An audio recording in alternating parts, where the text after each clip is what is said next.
আমার দেশের কত ধনী আল্লাহ পাওয়ার জন্য মাহে রমজান আসলে মক্কায় দৌড়ায়, মদিনায় যায়, কয় মক্কায় নামাজ পড়বো, মদিনায় নামাজ পড়বো। এক রাকাত নামাজে 1,00,000 রাকাতের সওয়াব, এক রাকাত নামাজে 50,000 রাকাতের সওয়াব। উমরা করে মক্কায় কাটায় সময় মদিনায় কাটায়, মক্কায় কোরআন খতম দিতে চায়, মদিনায় কোরআন খতম দিতে চায়।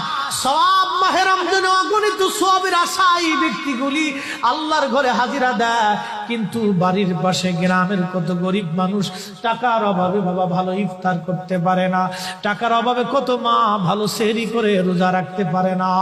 এই ধনীরা এই গরিব মানুষের ঘরে খাবার না দিয়ে আল্লাহরে পাওয়ার জন্য মক্কা মদিনায় দৌড়ায়।